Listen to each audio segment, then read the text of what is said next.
Building upon the previous discussion regarding key findings on flood resilience in marginalized communities in Iran, the following explanation will outline the main results from a peer-reviewed article, the other article, stemming from a collaborative research undertaken by me and Malika Amirzadeh. The article titled Flood Risk Perception and Disaster Preparedness in Marginalized Flood-Prone Communities. Evidence from Saadi Neighbourhood, Shiraz, Iran.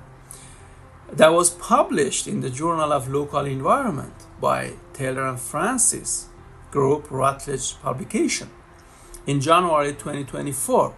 That was recent. FRP, which stands for Flood Risk Perception, along with disaster preparedness among residents who have been impacted severely by the flood, were two main concerns for us during this investigation. Understanding FRP and preparedness levels among residents is essential for enhancing community resilience against flash floods in the future. In doing so, a field survey involving a questionnaire was conducted with the participation of 400 residents. This survey was complemented by in-depth interviews with 6 key informants and observational techniques to gain a thorough understanding of FRP among the residents of Saadi Neighbourhood and assess their readiness and preparedness for potential future flood occurrences. The survey questionnaire actually consisted of 3 main domains: FRP, enhancement of infrastructural capacity in post-flood scenarios, and finally, assessment of disaster preparedness levels among the residents.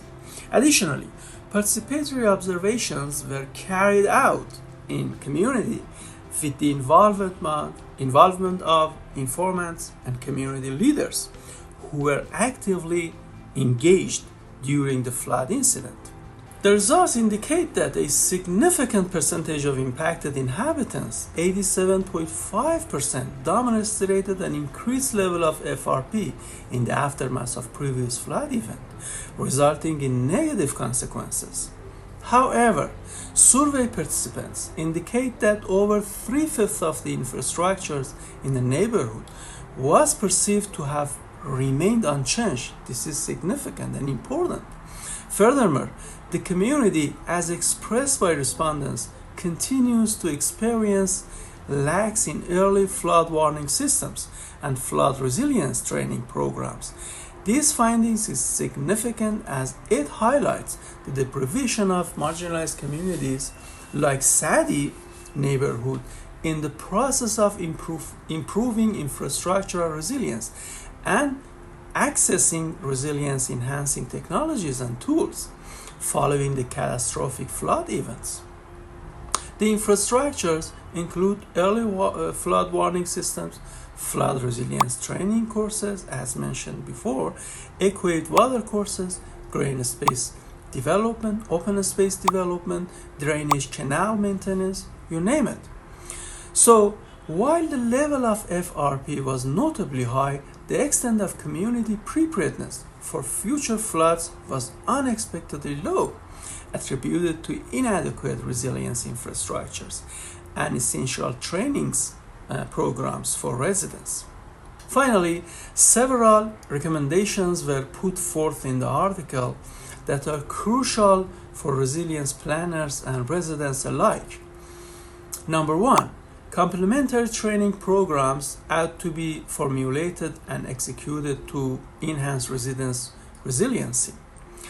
Number 2, an early flood warning systems should be designed and established in the neighborhood to give emergency instructions and routinely facilitates community drills.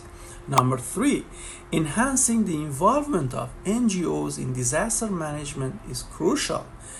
Only 2% of respondents mentioned that they would contact NGOs during the next crisis.